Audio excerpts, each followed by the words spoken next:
오늘 새벽에도 하나님의 은혜가 저희 여러분에게 함께하기를 기원합니다. 지금 경건 새벽 기도회로 한 주간을 보내고 있습니다. 첫째 날에는 교회에 대해서 보았습니다. 교회는 하나님의 은혜 언약에 속한 사람들의 모임입니다.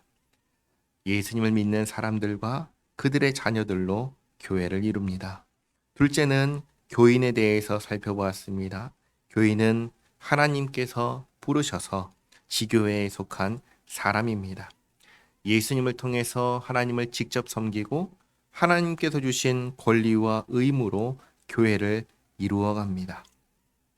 그리고 어제는 천국 열쇠에 대해서 살펴보았습니다. 천국 열쇠는 예수님께서 교회에 맡기신 권세라고 했습니다. 그 권세는 두 가지로 사용되는데 하나는 복음을 선포하는 것과 하나는 권징을 하는 겁니다.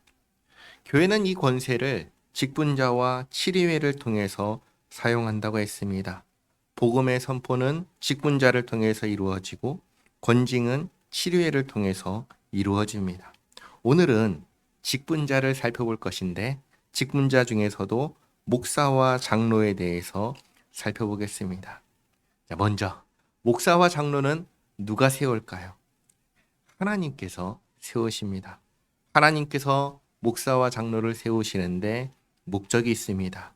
오늘 읽었던 에베소서 4장 11절에서 12절에 있는 말씀처럼 성도를 온전하게 하고 봉사의 일을 하게 하며 그리스도의 몸을 교회를 세우기 위해서 목사와 장로를 세우셨습니다. 이러한 목적으로 목사와 장로를 세우니까 아무나 세울 수가 없는 것이죠. 그래서 자격 조건을 알려주시는데 디모데전서 3장 2절에서 7절까지 말씀을 같이 한번 읽어보겠습니다.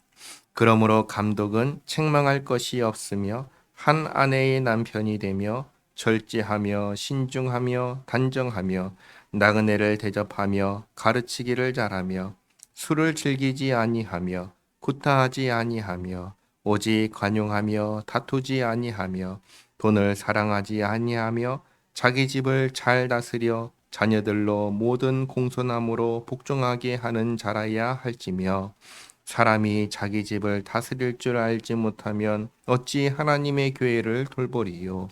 새로 입교한 자도 말지니 교만하여져서 마귀를 정죄하는 그 정죄에 빠질까 함이요.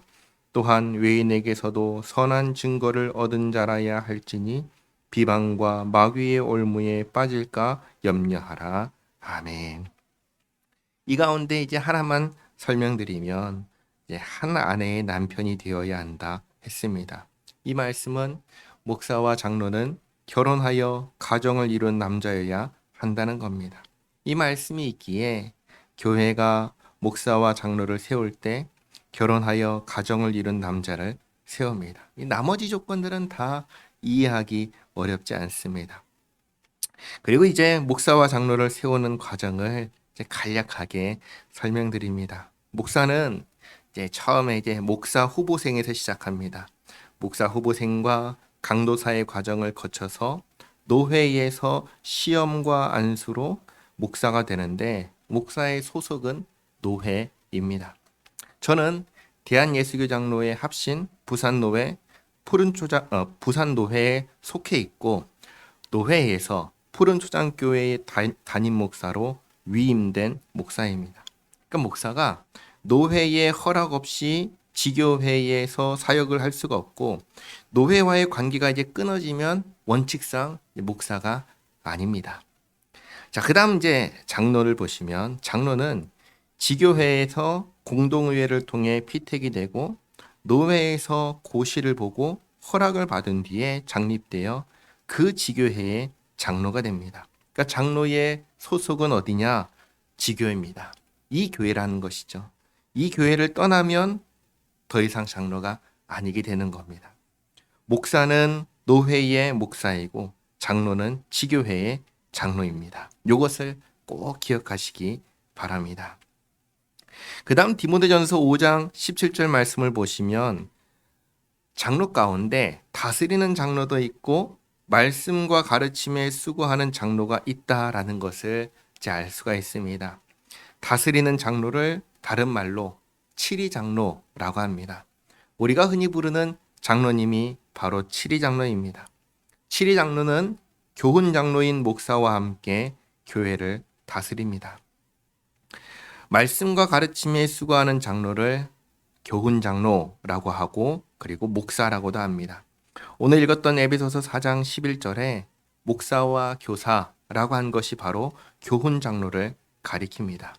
그런데 이제 목사와 교사라고 하니까 목사도 있고 교사도 있고 따로따로 있는 거라고 생각할 수 있는데 그렇지 않고 목사가 곧 교사라고 하는 겁니다. 그리고 이 목사는 본래 뜻이 뭐냐면 양을 치는 사람을 말합니다. 그러니까 사실은 목사가 아니고 목자입니다. 목자인데 목사라고 번역을 한 겁니다. 그러니까 목사가 양을 치는 사람이고 가르치는 사람이다라는 것이죠. 그러면 이제 목사는 양을 치고 가르치는 사람인데 구체적으로 무엇을 하는가? 목사는 대략 6가지의 일을 합니다.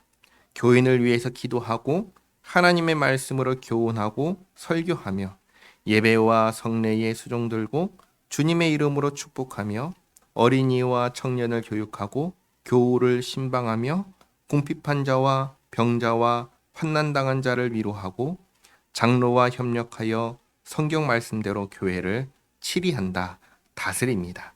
이게 목사가 하는 일입니다. 그 다음 장로는 무엇을 하는가? 장로는 목사와 함께 교회의 영적 상황을 성경적으로 돌보고 교리적인 오해와 도덕상 부패를 방지하도록 기도하며 사역하고 신자를 신방하여 위로하고 교훈하며 보살피고 신자의 신앙을 살피며 기도하고 목사의 설교를 바르게 이해하도록 돕습니다. 이게 장로가 하는 역할입니다. 목사와 장로는 이 일을 할 때에 각자 알아서 따로따로 하는 게 아니라 같이 함께 합니다. 목사와 장로가 함께 기도하며 함께 말씀을 따라 교회를 칠이 다스리는데 이 모임을 뭐라고 부르냐면 당회라고 부릅니다. 마지막으로 목사와 장로가 이렇게 해서 당회를 이루어서 지교회를 섬길 때 어떤 자세로 섬겨야 하는가? 베드로전서 5장 2절에서 3절까지 말씀 보시면 이제 3가지를 가르쳐 주시죠. 첫째는 억지로 하지 말고 자원함으로 하고, 둘째는 더러운 이득을 위하여 하지 말고 기꺼이 하고, 셋째는 주장하는 자세로 하지 말고 본이 되어야 한다 하십니다. 오늘 이렇게 주께서 맡기신 천국 열쇠를 사용하는 직분자 목사에 대해서 간단하게 말씀을 드렸습니다. 목사는 노회의 목사이고 장로는 지교회의 장로입니다. 목사는 교훈 장로로 말씀과 가르침에 수고하고 장로는 칠위 장로로 목사와 함께 지교회를 돌봅니다. 그러면서 우리가 항상 잊지 말아야 할 것은 교회의 주인은 누구신가? 누구시죠? 예수님이시다 라는 사실입니다.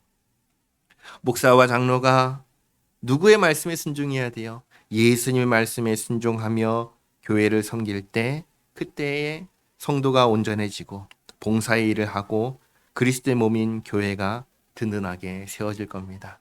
오늘은 직분자로서 목사와 장로가 이러한 일들을 하고 있다라는 것을 나눴습니다. 기도하겠습니다. 하나님 아버지 감사합니다. 주께서 교회를 돌보도록 목사와 장로를 주셨습니다. 목사는 말씀과 가르침에 수고하고 장로는 목사와 함께 교인을 잘 돌보게 하옵소서. 목사와 장로가 억지로 하지 않고 자원함으로 섬기며 주장하는 자세를 하지 않고 양무리의 본이 되게 하옵소서. 모든 성도가 온전하게 되어 봉사일을 하며 그리스도의 몸된 교회를 아름답게 세워가게 하옵소서. 예수님의 이름으로 기도하옵나이다. 아멘.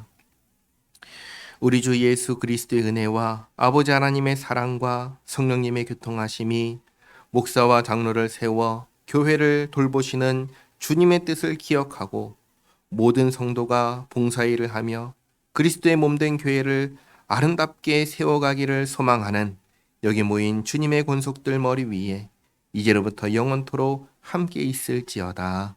아멘.